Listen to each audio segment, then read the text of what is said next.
from Loyalty 360. I hope everyone's happy, safe, and well today. I want to welcome you back to another edition of Loyalty Live. In this series, we talk to leaders in customer channel and brand loyalty about the technology, trends, best practices that impact a brand's ability to drive unique engagement, drive personalized experiences, and most importantly, customer loyalty. Today, we have the pleasure of speaking with Todd Leach, who's the Chief Client Officer for SMG. Hi, Todd. How are you today? Doing well. How are you, Mark? I'm doing well. Thanks for asking. Got my COVID shot today, so feeling good. Yeah. So got that out of the way. But anyway, so again, thanks for taking the time. Can you tell us a little bit about yourself and your role with the organization? And for those who may not know what SMG does and who you are, it'd be great to have a little bit of detail about what you guys do and how you do it as well. Sure. So Todd Leach, as you said, Chief Client Officer. I've been at SMG for almost 13 years now. My role is I oversee our client operations, insights, research, and client success teams. And I have a background in consumer insights, market research prior to my time at SMG, and in fields such as healthcare, insurance, financial services. And I think about SMG and what we do. We're a customer, patient, and employee experience measurement and management firm. And so that means we collect solicited and unsolicited feedback from customers and from employees and translate that into actionable insights for our clients. And so really work hand in hand with our clients to understand the data, understand what it's telling them, and helping them activate that data and turn it into insights. Okay, great. One of the things we love to do is get a little personal information on the people we speak with, maybe a fun fact about yourself, something you like to do, jumping out of a plane, traveling, whatever it may be. Yeah, I don't know if it's like, I've got one that's old. So I played football at a small college, but unfortunately, that's been a long time now. I was thinking about it as preparation for this. It's been a long time. I'm not sure how much of football I remember, but it was a small college, which meant no scholarships, which means you do it because you love it, for the competition, for the process of improvement, for getting better and that kind of thing. And, in the last year, I would say, for me, COVID has been good for me in one way that I have more time at home, with less client travel this year. And so that has meant getting back into exercise and running and that kind of thing. And I ran my first half marathon in December. So that's a fun fact about me. Used to play football, got out of shape over 30 years, and then figured out a way to get back in shape. So that's been fun. That's good. That's good to hear. It's always great to hear stories about that because fitness is a very important thing, especially going through COVID, right? The healthier you are, the better it is. And I'm a big fitness fanatic myself. So I don't run as much, but I love lifting weights and doing a lot of things with my kids who are pretty big athletes. So it's good to hear that. So perfect. You talked a little bit about your company, what you do, the industries you work with. I think what was interesting and what we hear from our brand membership is truly understanding the customers, being able to take these disparate data sets and make them actionable is very important. Can you talk maybe at a high level about how you help brands do that? Because getting the right data and simplifying it in a manner that they can truly use is very important, but it can be very, very difficult. Yeah. So, first, we serve a lot of industries, restaurant, retail, C-store, grocery, personal services, all the way through movie theaters, healthcare, financial services. There are a lot of data sources, right? When I first started in this industry, we had one. It was IVR phone surveys, right? And right. It quickly went to web surveys and then mobile surveys, and now we have all these listening posts, both solicited and unsolicited, things like ratings and reviews, video feedback, all these different channels. And not only that, but we have all the operational data from our clients as well, and bringing all that into one spot. Both from a reporting standpoint and from an analytics standpoint, I think is the key. And so you want to put it in the hands of the frontline employees, but then also be able to take that data and analyze it and understand how it's all connected and understanding the relationships between it at the macro level, at the company level. And that's kind of what we do. We do both, right? So one is a reporting platform that makes it easy for a frontline user to go in and understand what's going on in their location or in their district or in their region. But then also layering on top of that, the consulting and our insights teams and professional services groups to come in to our clients and share with them what we're seeing in the data and answer bigger business questions. So those two things together, we're very focused on the consulting side of things and program design, best practices, and making sure our clients can activate the data and take action within their organizations. Okay, I think it'd be good to kind of rehash that thought. A lot of people are familiar with software as a service. You talk about being software with a service, software with a service provider. Can you kind of maybe detail kind of what that means again for our audience? Yeah, absolutely. So, I think it's probably the big differentiator for us and what we do, and it's more than just the technology to listen and report. It's the consulting, the insights, and professional services to activate those insights and activate that data. What we find is our clients want consulting on program design, on best practices for things like goal setting, benchmarks that they can compare themselves to, or cross-client analysis. I believe service shouldn't be an add-on. It shouldn't be something that you have to pay extra for. It should be part of it, because what happens with a lot of programs, especially in this space, is if you don't have that service on top of it, they tend to get stagnant and just sit. And if I'm an executive at one of our clients, I want somebody pushing us to get better, holding us accountable to what others are doing in the industry. And that's what our teams do here. Absolutely. That's great. I think that's interesting too, because one of the things we've seen going through COVID, and we actually just released our first industry report, similar to a Gartner or Forrester, on customer loyalty and kind of ancillary services.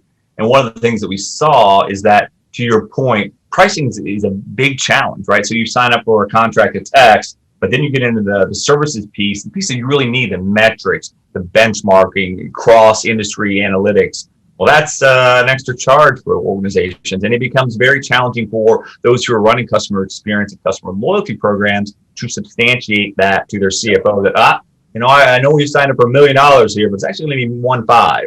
And then it kind of breaches the trust. And it's great to hear that you guys do that in that manner. So that's awesome.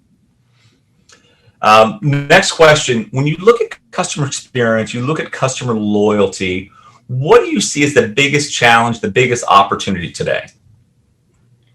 Man, if I think about frontline consumer, and it's the choice they have, right? It's access to all of your competitors in the palm of their hand. Cross-channel experiences is another one. So you layer on top of the choice, now you can access a brand in a number of different ways. And, I think that's another big piece. So a lot of choice. I would also say that, one of the things that I see that's missing in terms of customer loyalty, not missing, but sometimes forgotten about is the importance of the employee experience at the front line of that, right? And so if you're going to try to build customer loyalty, is ensuring that you're listening to your employees as well, because that's typically a great source of that information and great source of knowledge of what your customers are thinking in terms of how your employees engage with them. So, but I would say the biggest challenge is choice and how brands access you, or how consumers access your brand, I should say. Okay. Is there a brand that you think does an exceptional job of creating customer loyalty? It could be a client of yours, or it could be someone that you're just loyal to in general. And why do you think you're doing a great job? I could talk about, there's a lot of well-known brands that do a great job. And I was thinking about this, and I'm thinking about all the clients I work with. It's like picking your favorite kid. I have 3 kids, and I won't tell you which one's my favorite, but it's like picking your favorite. And we work with a lot of great brands, and I'm going to name a couple, but I will say brands like Tractor Supply. It's a retailer, and from where I sit, they stay true to their core customer while also working on building their customer base at the same time. They don't lose sight of their core customer base. But what I've loved about watching Tractor Supply over the decade plus that I've had the opportunity to work with them is they adapt quickly. When COVID hit, they were one of the first brands that got curbside pickup up and launched, and they did it in a matter of weeks. And we saw this across a lot of our clients and across a lot of the retail and restaurant space, the adapting quickly. The other thing I love about Tractor Supply is when we go to meet with them, we're in the room and we have CEO, COO, CFO. We have the entire organization in the room for presentations, and they are talking about action in the moment. It's not a readout where they all go and think about it and don't do anything with it. They're taking action. And so I think about them and other brands like Chick-fil-A, obviously fantastic brand. We have a 20+ year relationship with them. They're passionate about listening to the customer and getting better. And what separates great brands is this idea that they're never satisfied. And, you take a step back and think about a brand like Chick-fil-A, you could say, well, why do they even need to listen to what the customer thinks anymore? We've got this nailed, right? Their drive-through lines are wrapped around the building, but they're always pursuing excellence. And I think that's the key to their greatness, is they're never satisfied. Absolutely. Interesting.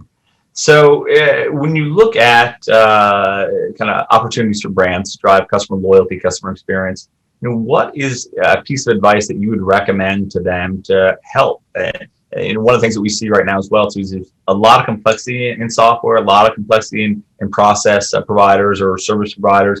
They make the process around customer experience and customer loyalty so arcane. It has buzzwords and euphemisms, and kind of measurement becomes a challenge. So, are there one or two things that you would recommend to a brand that can help them increase their customer experience and customer loyalty efforts? Yeah, there's some things that we focus on with our clients, and one is I would spend time either internally or with your CX partner mapping out the customer journey, and then connecting those passive and active listening channels to each moment of truth in that journey.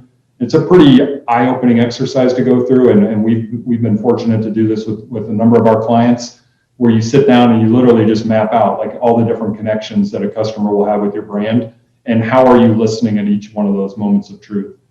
And then I would say that constantly evaluate the progress you're making on your customer experience measurement strategy. Are you maturing it, and how do you compare to others? And then the last point I would make is getting the data in the hands of frontline employees to take immediate action. That's a pretty straightforward one. And that hasn't changed, right, since we've done IVR surveys all the way through to today. Getting access to the data to the people that can have an impact on that customer in the moment is critical. Okay, absolutely. I know you have a lot of clients in the retail and restaurant industries. A lot of them been hit exceptionally hard due to COVID or by COVID. How have you seen COVID impact your clients and kind of brands in general? I mean, I think the need to be agile hit us all about a year ago, right about this week, right? I think about the changes that we've seen accelerate in the last year. So ghost kitchens, launching delivery-only brands, buy online, pick up in store, curbside, bring your own device, right? Mobile ordering. It's accelerated a lot of the digital activities that clients were thinking about.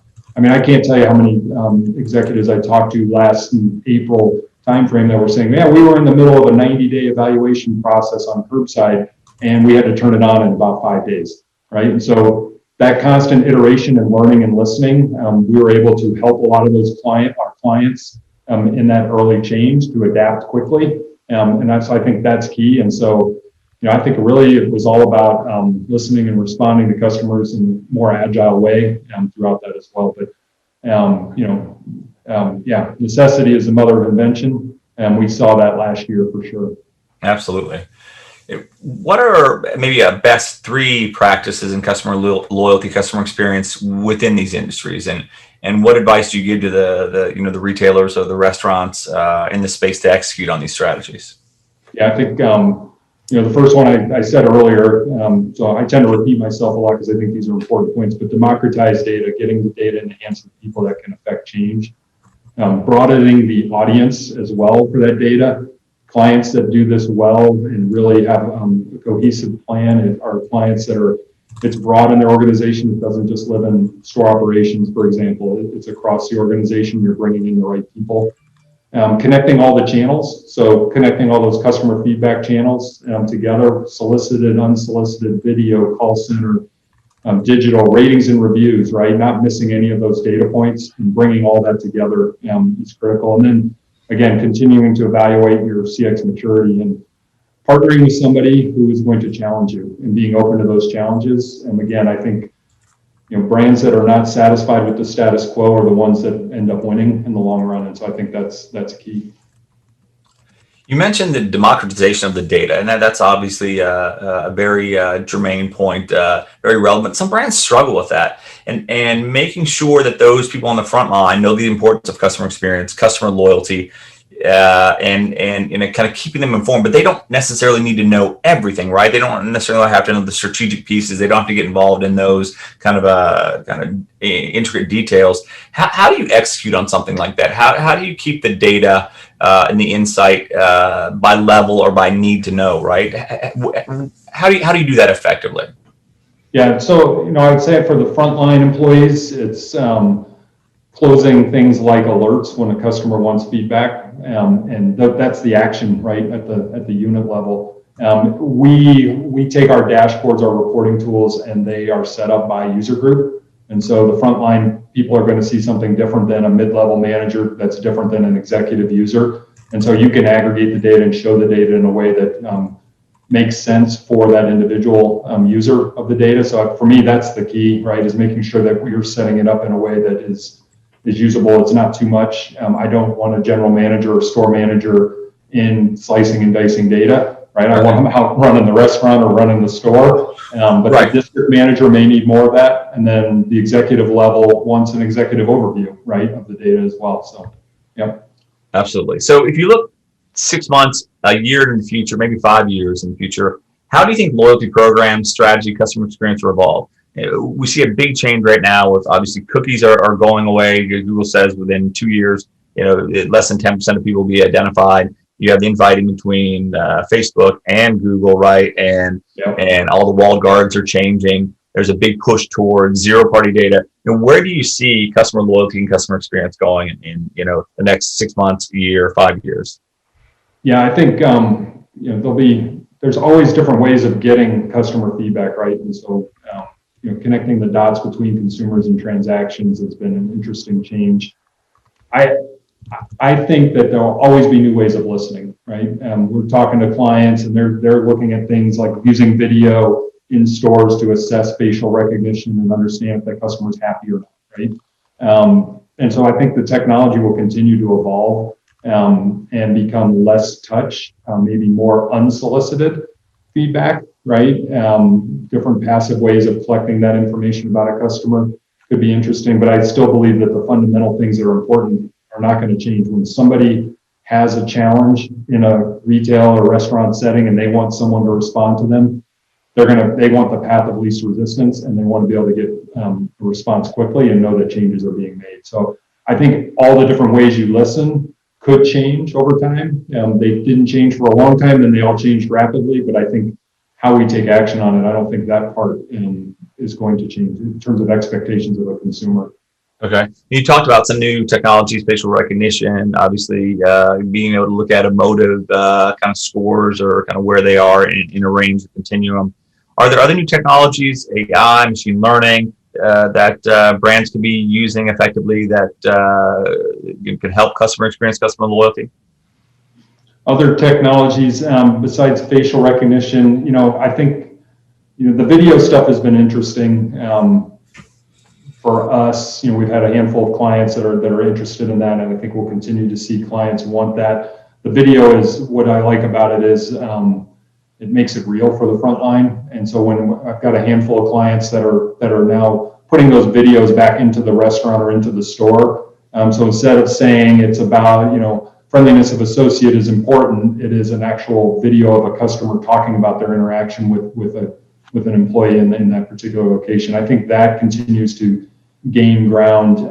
But from a tech standpoint, for me, it's connecting all those data sources is probably the most important thing to give that holistic view. And because in the past, if you were just doing an IVR only survey, you might have missed my 18-year-old, right? He's not going to take a phone survey. You might have heard from my mom, but you didn't hear from a lot of people in between. And so now with all the different ways we can listen, it's just bringing that together. Okay.